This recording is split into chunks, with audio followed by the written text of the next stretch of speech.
안녕하십니까. 기초입문과정 물권편 보고 있습니다. 그중에 이제 총론까지 봤고요. 총론에서 지난 시간에 물권 변동 파트를 봤죠.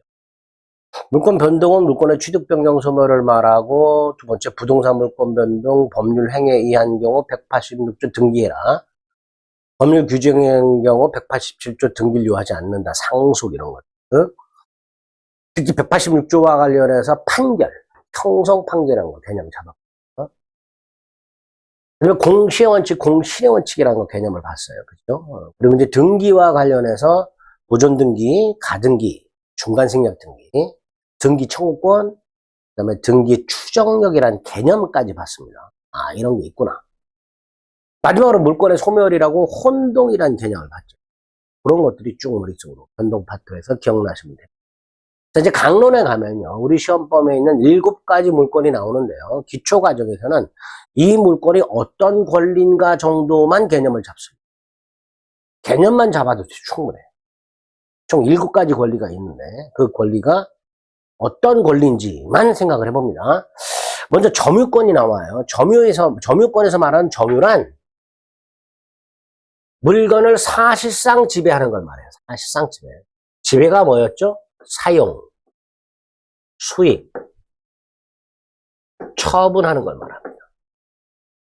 물건에 대한 사실상 지배, 이거를 점유라 하고 그걸 권리로 인정을 해줍니다. 자, 이걸 왜 권리로 인정해 주는가? 그냥 간단하게 한번 생각을 해보세요. 여러분이 미용실 가서 파마를 하면서 미용실 비치는 잡지를 보고 있는 경우 한번 생각해보세요. 잡지는 물건이잖아요. 그죠? 그 물건을 보고 있다는 건 사용하고 있는 거잖아요. 근데 이걸 내가 보고 있는데 누가 뺏어가. 지가 보겠다고 뺏어 그러면 안 뺏기잖아요. 아, 이거 내가 보는 건데 왜 가져가냐고. 근데 나는 이 잡지에 대해서 소유권 같은 거 있어요? 없어요? 없잖아요. 그럼 민법에 있는 지상권, 지역권, 전세권 이런 거 있어요? 없어요? 없잖아. 유치권, 저당권 이런 거 있어요? 없어요? 없잖아요. 그럼에도 안 뺏길 수가 있어요. 즉 내가 잡지를 사실상 지배하고 있었잖아요. 소유권이 있냐 없냐를 떠나서 그 사실상 지배를 권리로 인정해 주는 걸 점유권이라고 하는 거예요. 그래서 나는 미용실에서 보고 있는 이 잡지에 대해서 소유권 등의 권리가 없어도 일단 내가 이 잡지를 사실상 사용하고 있으니 이거 권리로 인정해 주겠다. 이게 점유권이다 라고 생각하시면 돼요. 물론 내가 이 잡지를 돈 주고 샀어요. 원장님한테 돈 주고 샀어. 소유권 있잖아요. 소유권에 기초해서 사용할 수도 있죠. 다시 말해서 점유권은 이런 소유권 같은 권리와는 하등 관련이 없는 거예요. 소유권이 있든 없든 정당한 권리가 있든 없든 그 물건을 사실상 지배하고 있으면 권리로 인정해주고 있는 것을 점유권이랍니다. 자, 이렇게 어떤 물건에 대해서 점유권을 가지고 있을 때 플러스 소유권 등 정당한 권리를 가지고 있는 경우도 있을 수 있고 없을 수도 있죠. 결과적으로 점유권은 소유권과 같은 정당한 권리, 이걸 본권이라고 하는데 본권이 있든 본권이 없든 따지지 않고 불문, 물건을 사실상 지배할 때 권리로 인정하는 걸 점유권이라고 하고, 더 나아가서 점유권도 이제 물권으로 인정이 되었으니까 침해되면 당연히 물권적 청권 인정이 되겠죠. 좀 전에 말씀드린 대로 내가 잡지를 보다가 잠시 화장실 갔다 왔어요. 그랬더니 누가 가져갔어. 그럼 그 사람한테 가서 내가 보던 잡지다 돌려달라고 할 수 있는 거예요. 그게 점유권에 기초한 물권적 청권이 되는 거예요. 점유권에 기초한 물권적 청권. 이런 권리까지 점유권에 부여하고 있더라. 점유란 물건을 사실상 지배하는 권리를 말한다. 점유가 인정되면 이런 게 필요하다. 몰라도 됩니다. 점유권을, 어떤 물건을 사실상 사용수익 처분하고 있을 때 그 물건에 대해서 정당한 권리, 본권이죠. 소유권 같은 거. 이런 권리가 있는지 여부를 따지지 않고 그 사실상 지배만을 보호하는 권리를 점유권이란다라고 생각하시면 됩니다. 그래서 을이 갑수의 노트북을 훔쳐가지고 사용하고 있어요. 사실상 지배죠. 그럼 그 도둑놈에게도 뭐가 인정이 된다, 일단. 노트북에 대한 점유권이 인정이 되는 거예요. 이렇게 우리 민법은 물건에 대한 정당한 권리가 있냐 없냐를 따지지 않고 현재 그 물건을 사실상 지배만 하고 있으면 점유권을 인정해 주다 보니까 도둑놈도 도둑질한 물건에 대해서 점유권이 인정되는 그런 현상이 생기게 됩니다. 그래서 이 점유권은 본권하고는 하등 관계가 없다라고 생각하시면 돼요. 다만 물건을 사실상 지배해야만 점유권이 인정이 되는데 예외가 있더라. 물건을 사실상 지배하지 않는데도 점유권이 인정되는 경우가 생겨요. 예외겠죠. 그런 걸 점유에 관념하라고 하는데 대표적인 게 간접점유라는 게 있어요. 194조에 뭐 주저리 돼 있는데 다른 건 다 필요 없고 임대차를 생각해요. 갑이 자동차 대여하는 사람이에요, 공원에서.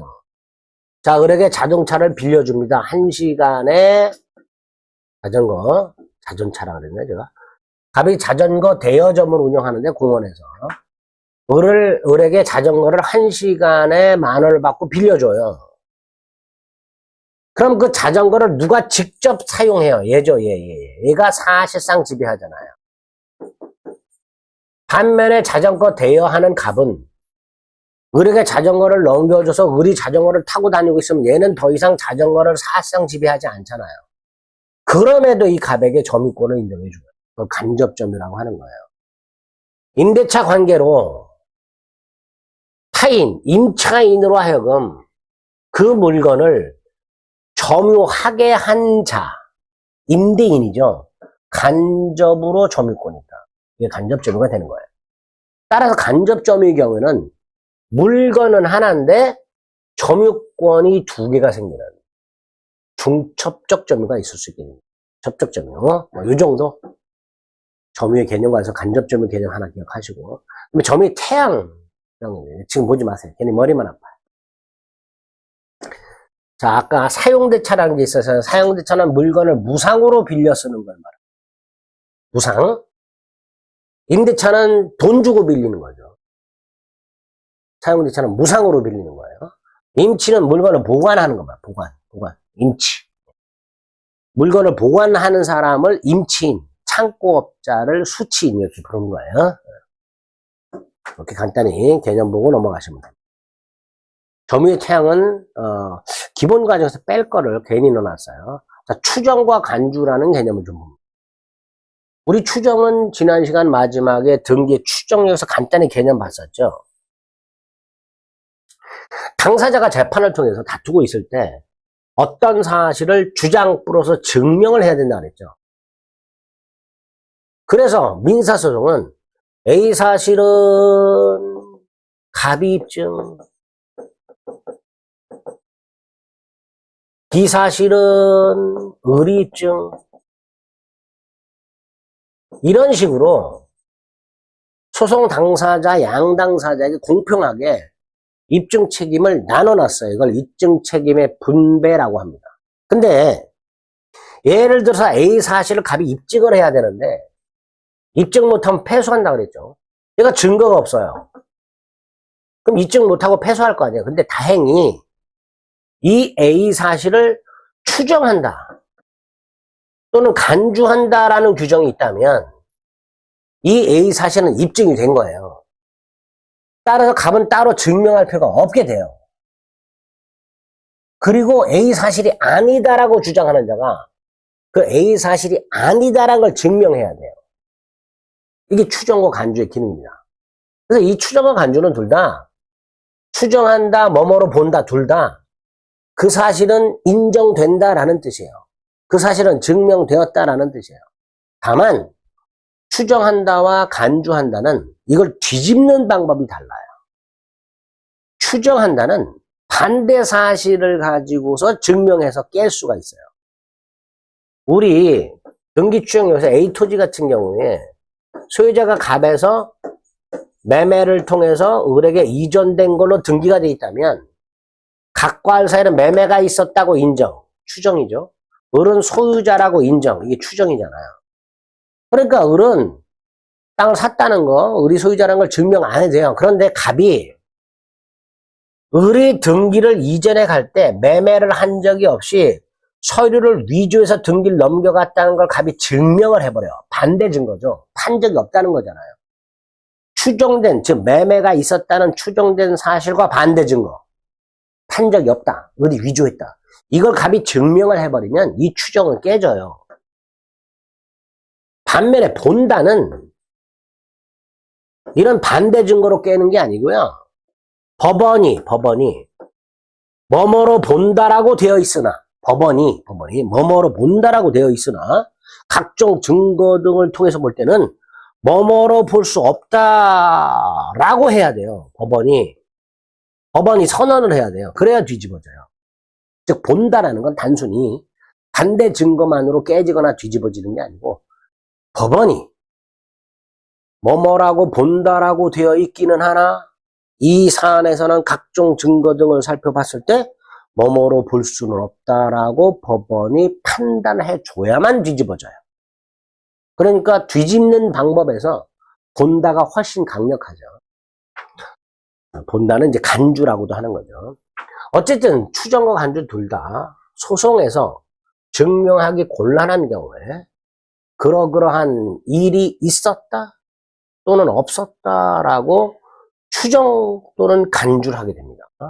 그런 제도다라고 생각하시면 돼요. 각과의 값의 에스토지를 둘러싸고 계약을 했는지 계약이 유효한지 등등에 다퉈지고 있을 때 증거가 없는 경우 그런 사실이 있다 또는 없다라고 추정 또는 간주하게 되고 추정은 반대 증거로 뒤집을 수 있고 반면에 간주는 반대 증거로 뒤집지 못하고 법원이 판단에 의해서만 뒤집을 수 있어요. 뭐뭐라고 본다라고 되어 있으나 각종 증거를 봤을 때 이 사안에서는 뭐뭐라고 볼 수는 없다라고 법원이 판단해줘야만 뒤집어진다는 거. 그 정도 구별해 두시면 됩니다. 점유권의 효력, 점유보호청권이라고 점유권이 침해되면 점유물 반환 청구권, 점유물 방해 제거 청구권, 점유물 방해 예방 청구권을 인정할 수 있다. 아까 미용실에서 잡지를 보고 있던 내가 화장실 가기 위해서 잠시 갔다 왔더니 이 잡지를 누가 가져갔더라. 그럼 점유를 침탈당한 거죠. 그러면 나는 이 사람한테 소유물 반환 청구 못하죠. 내 소유가 아니니까. 점유물 반환을 청구할 수 있는 거예요. 또 화장실을 갔다 왔더니 누가 깔고 앉아 있어요. 잡지를. 그러면 가면 뭐라 그래요? 엉덩이를 치워달라. 점유물 방해 제거 청구. 이렇게 되죠. 자, 화장실 두 번째 가려고 하는데 이 사람이 또 가져갈 것 같아요. 그럼 나 화장실 갔다 올 거니까 가져가지 마세요. 예방도 청구할 수 있는. 이렇게 점유권에 기초해서 점유권이라는 권리를 물권으로 인정을 했으니까 당연히 그 점유권이라는 물권이 침해당하거나 당할 염려가 있을 때를 대비해서 점유권에 기초한 물권적 청구권 세 가지를 만들어 놨고요. 그 세 개를 싸잡아서 점유보호 청구권이라고 부르면서 세 가지가 있더라.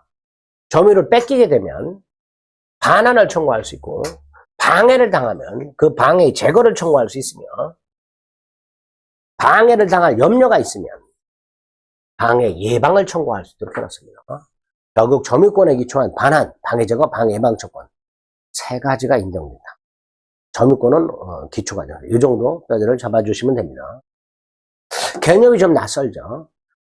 두 번째가 소유권이에요. 소유권은 뭐 우리가 다 아는 거죠. 어떤 물건을 완전하게 지배한다고 하는데요. 다른 물건들은요. 지배가 뭐였어요? 사용, 수익, 처분이잖아요. 이 일부만 할 수 있어요. 근데 소유권은요. 이 세 가지를 다 해요. 그래서 완전한 지배권이라고 하는 거예요. 사용, 수익뿐만 아니라 처분 권능까지 포함하는 완전한 물권이 소유권이고 따라서 강력하다 보니까 제한을 합니다. 즉 소유권은 무한정 행사하는 것이 아니고요. 법률의 범위 내에서만 행사할 수 있도록 해놨어요. 법률의 범위 내에서만 행사할 수 있도록 해놨습니다. 자, 이렇게 소유권이라는 권리를 제한하는 근거가 뭐냐? 당연히 헌법에 있겠죠. 소유권의 내용과 한계를 뭘로 정해라? 법률로 정해라. 그래서 민법은 221조에서 법률의 범위 내에서만 소유물을 사용수익 처분할 수 있도록 무제한이 아니고 제한을 가하고 있고요. 특히 토지 소유권은요. 지하나 지상의 특정 공간까지 토지 소유권의 효력이 미치잖아요. 따라서 지하나 지상에 어디까지 토지 소유권에 미치는가에 문제가 생기는데 이걸 일률적으로 몇 미터라고 정해놓지는 않고요. 그냥 정당한 이익이 있는 범위 내에 라는 일반적인 규정을 두고 있습니다. 토지 소유권은 정당한 이익이 있는 범위 내에서 토지 상하에 미치는데 여기서 문제가 되는 게 두 가지야. 하나가 아직 정당한 이익이 있는 범위 내에 있는 미채굴 광물. 또 하나가 온천수를 포함하는 지하수. 근데 미채굴 광물은요, 광업권이라는 게 따로 있어요. 광업법이라는 게. 그 광업법에 의해서 광업권에 객체가 되기 때문에 아무리 정당한 이익이 있는 범위 내의 미채굴 광물이라 하더라도 토지 소유권의 효력이 미치지 않습니다. 반면에 온천수를 포함하는 지하수는 토지의 일부예요. 따라서 토지 소유권에 포함이 된다라고 생각하시면 됩니다. 자, 소유권에서 두 번째로 기억할 개념, 상린관계라는 개념이 있습니다. 상린관계. 이거요. 상린관계는 우리 쉽게 한번 생각해 보세요. 갑소유 땅과 의소유 땅이 인접해 있어요. 그럼 경계선 부분에서 충돌 같은 게 있을 수 있죠. 예를 들어서 갑이 나무를 기르고 있는데 이게 은행나무야. 근데 은행나무 가지가 을소유 땅을 이렇게 경계를 넘어왔어. 또 가을만 되면 이게 또 암놈이야. 은행나무 열매가 떨어져갖고 냄새가 지독해. 그럼 갑과 을 사이에서는 인접한 갑과 을, 부동산 소유자 갑과 을 사이에서 충돌이 생긴단 말이에요. 이렇게 인접한 부동산 소유자 사이에 특히 경계선 부분에서의 충돌 따위가 있을 때를 대비해서 그 소유권에 관한 이용을 조절할 목적으로 마련된 관계를 서로 상자 이웃 린자를 써서 서로 상자 이웃 린자를 써서 상린관계라고 하게 됩니다. 자, 소유권의 상린관계를 규정하고 있고요. 지상권 등 다른 물권에 갖다 쓰도록 하고 있습니다. 또 아파트 구분 소유자들 사이에서도 상린관계가 적용이 되고요. 특별법까지 만들어져 있죠. 집합 건물의 소유 및 관리에 관한 법률. 이런 걸 상린관계란다. 그리고 이제 상린관계는 앞으로 상린관계에서 가끔 출제되는 민법 조문하고요. 권리를 구별해서 좀 기억하시고 조문은 나중에 시험에 임박해서 가끔 등장하는 조문 몇 개 암기해 주시면 되고 이 권리가 몇 개가 있어요. 인지 사용 청구권, 이웃한 토지 사용 청구권, 생활방해 금지 청구권, 주의 토지 통행권 등등등 권리가 나오는데 그 중에서 이 주의 토지 통행권만 기초과정에서 개념을 잡아보면 됩니다. 자, 상린권, 상린관계부터 발생하는 권리고 독립한 권리가 아닌 소유권의 내용이고 이런 것들이 있는데 그 중에서 시험 문제 나오는 건 주의 토지 통행권입니다. 주의 토지 통행권은요. 조문이 어느 토지와 공로와의 사이에 그 토지 용도에 필요한 통로가 없는 경우에 그 토지 소유자는 주의 토지를 통행하거나 통로로 하지 않으면 공로에 출입할 수 없거나 과다한 비용을 요할 때 그 주의 토지를 통행 청구가 아니고 통행할 수 있고 심지어 통로를 개설할 수 있다라고 해놨습니다. 이런 걸 주의 토지 통행권이라고 합니다. 쉽게 생각해 보세요.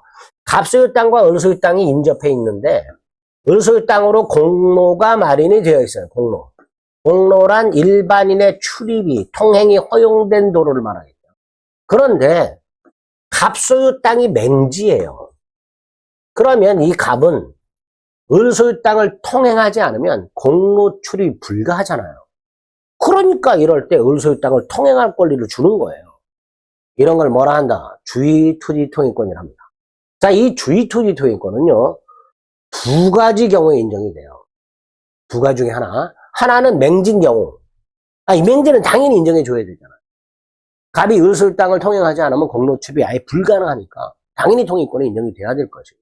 또 하나는 통로가 있긴 있지만 제 기능을 못해요. 갑이 이 땅에서 자동차 수리업을 하는데 공로까지 통로가 있긴 있어요. 있는데 2m밖에 안 돼. 그래서 웬만한 차가 통행을 못해. 통로가 제 기능을 못한단 말이에요. 이럴 때도 통행권이 인정될 수 있습니다. 통로가 아예 없는 맹지거나 통로가 있지만 제 기능을 못하거나 둘 중에 하나에 해당일 때 통행권이 인정이 되면서 엔드. 당연히 갑은 을에게 보상을 해줘야 되겠죠. 그죠? 그런 걸 투지 통행권이 한다. 그리고 이제 이거와 관련된 당사자의 다툼이 굉장히 많아요. 이제 그걸 나중에 조금 판례를 보면 되겠습니다. 219조 보상해야 되는 유상통행권의 원칙이다. 그 정도만 기억하고 넘어가면 됩니다. 자, 소유권 취득. 자, 소유권 권리를 취득하는 방법은 두 가지죠. 매매 등 법률 행위를 통한 취득과 상속 등 법률 규정을 통한 취득이 있어요. 특히 소유권에는요. 법률 규정에 의한 취득이라고 해서 따로 조문을 만들어 놓은 게 있어요. 취득 시효에 의한 취득, 무주물 선점에 의한 소유권 취득, 유실물 습득에 의한 소유권 취득, 매장물 발견에 의한 소유권 취득, 부합에 의한 소유권 취득, 혼화에 의한 소유권 취득, 가공에 의한 소유권 취득이 나오는데 중요한 건 취득 시효하고 부합이에요. 나머지는요. 나중에 기본 과정에서 개념만 보고 조문만 확인하고 들어가시면 되고요. 실제 시험에서는 취득 시효하고 부합이 나오게 됩니다. 취득 시효하고 부합. 자, 그럼 취득 시효라는 게 뭐냐? 자, 일단 시효라는 건요. 일정한 시간이 경과했을 때의 효력이 시효예요. 그리고 일정한 시간이 경과했을 때 권리가 소멸되는 경우가 있고 권리를 취득하는 경우가 생겨요. 소멸하는 경우를 뭐라고 부를까요? 소멸시효라고 부르겠죠. 취득하는 경우를 뭐라고 부를까요? 취득시효라고 부르겠죠. 그 중에서 취득시효가 소유권에 있고 우리 시험범위에 있는 거예요. 감사하게도 소멸시효는 우리 시험범위가 아니죠. 그럼 취득시효라는 게 뭐냐? 그냥 쉽게 생각해서 남의 물건을 부동산 또는 동산을 점유를 하고 그 상태가 일정 기간 계속이 되면 그 점유한 자가 진짜 권리자냐를 따지지 않고 그 사람의 권리를 취득하는 거예요. 우리 이런 경우 생각해 보세요. 갑소유 땅하고 을소유 땅이 인접해 있는데 을소유 땅에 주택이 지어져 있는데 갑소유 땅을 이만큼 침범해서 주택이 지어져 있어요. 근데 서로 몰라. 침범해 있는지 모르는 상태에서 갑이 건물을 지으려고 측량을 했더니 건물을 지으고 땅을 측량을 했더니 을이 자기 땅을 이만큼을 침범해 있더란 말이죠. 이런 경우 많죠. 그럼 당연히 갑은 을에게 땅을 철거하라. 건물을 철거하라. 토지를 돌려달라. 이렇게 청구하겠죠. 그런데 을이 이 건물 소유를 통해서 이 빚금친 갑소유 땅을 20년 이상을 점유하고 있었다면 오히려 을이 갑에게 여기 소유권을 나한테 넘겨라. 이렇게 할 수 있어요. 이런 게 취득시효란 말이에요. 갑의 땅을 을이 20년간 점유하고 있다면 설령 을이 진정한 소유자가 아닌 경우에도 그 토지에 대한 소유권을 취득하는 제도를 취득시효를 한다. 취득시효는 가장 간단하게 말하면 남의 물건을 점유하고 일정 기간이 지나면 소유권을 취득하는 제도라고 생각하시면 돼요. 그런 취득시효가 부동산 취득시효, 동산 취득시효가 있고 부동산의 경우엔 점유취득시효라는 것과 등기부 취득시효라는 게 있는데요. 가장 중요한 게 점유취득시효예요. 이것만 일단 개념을 보는 거예요. 자, 245조 1항에 보면 부동산을 점유하는데 어떻게 점유하느냐? 20년간 소유의 의사를 가지고 평화롭고 공연하게 점유 이렇게 되는데 이거는 이제 점유 태양과 관련된 거니까 신경 쓰지 마시고 간단하게 20년간 부동산을 점유한 사람은 소유권을 취득하는데 등기를 해야 돼요. 자, 우리 187조에서 법률 규정에 의한 부동산 물권 취득은 등기를 요하지 않는다고 되어 있잖아요. 그 예외가 되는 거예요. 245조 1항이라는 법률 규정에 의해서 소유권을 취득하지만 예외적으로 꼭 등기를 해야만 소유권을 취득합니다. 그럼 아까 갑소유 땅을 20년간 점유했던 을은 갑에게 이전 등기를 청구하겠죠. 이게 부동산 점유 취득시효 완성을 이유로 하는 이전 등기 청구권입니다. 부동산 점유취득 시 완성을 이유로 하는 이전 등기 청구권. 어쨌든 부동산 점유취득 시에는 등기해야만 소유권을 취득하니까 이전 등기 청구권이 생긴다 라고 생각하시면 됩니다. 그 정도 개념을 생각하시고, 자, 이렇게 취득 시효에서 소유권을 취득하게 되면 그 소유권 취득의 효력은 점유를 개시한 때로 소급하도록 하고 있어요. 그러면